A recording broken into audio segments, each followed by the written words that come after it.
Good morning friends, आज हम चर्चा करेंगे हीट स्ट्रोक की समस्या के बारे में।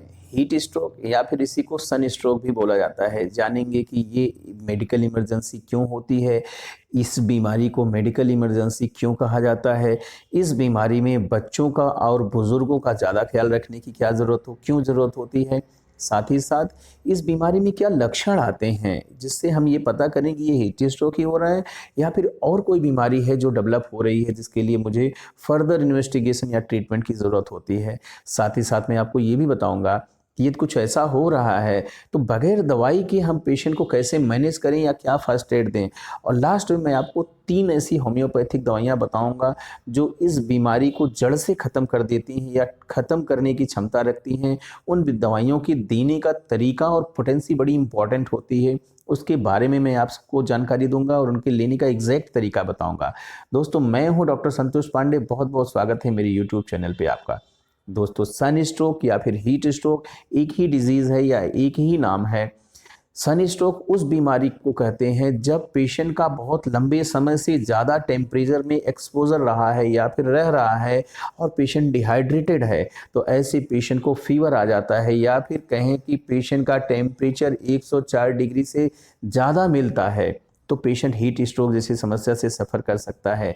जिसको भी हीट स्ट्रोक की दिक्कत हो रही है तो मेडिकल इमरजेंसी से इसलिए कहते हैं कि ये बहुत जल्दी से पेशेंट का टेम्परेचर इंक्रीज होता है और पेशेंट को बहुत ढेर सारे सिम्टम्स आने लगते हैं।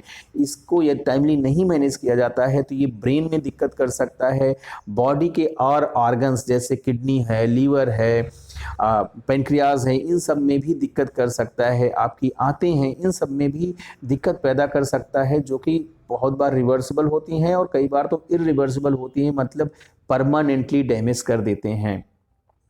जिस भी पेशेंट को हीट स्ट्रोक हो रहा है उसके कुछ इंपॉर्टेंट से लक्षण आते हैं। इसमें पहला तो यही होता है, पेशेंट को यदि हिस्ट्री लेते हैं तो हीट एक्सपोजर की हिस्ट्री मिलती है।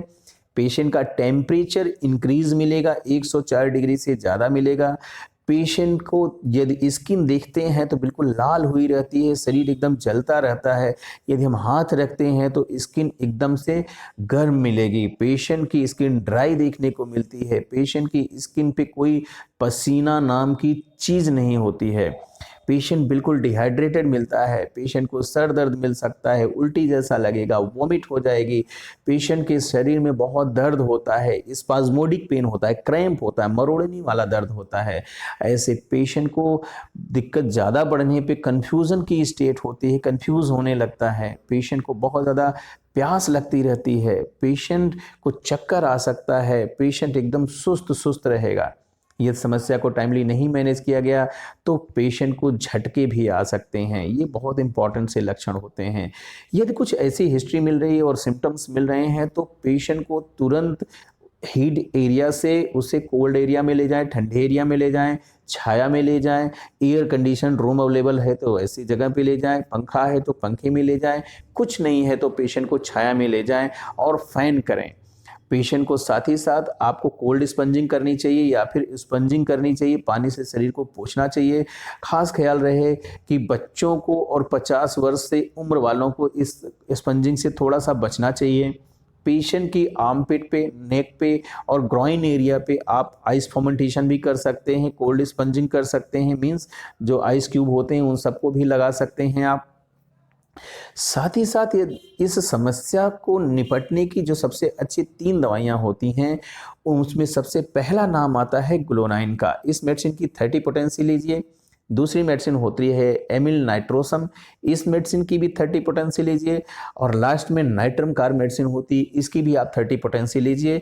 इन तीनों दवाइयों की को 1 कटोरी पानी में लीजिए, में इसकी 20 बूंदें तीनों दवाइयों की आप डाल दीजिए और पेशेंट को 1-1 चम्मच हर 1-1, 2-2 मिनट के अंतर पे आप तब तक दीजिए जब तक आप देखें कि पेशेंट की समस्या खत्म नहीं हो जाती। जब पेशेंट एक बार रिकवरी पा ले तो इन्हीं दवाइयों की 4-4 बूंदें सुबह, दोपहर, शाम, रात, मीन्स 4 बार आप दीजिए। आप पेशेंट को देखेंगे कि जल्दी ही अच्छा हो जाएगा और ठीक हो जाएगा। Thank you, thanks for watching.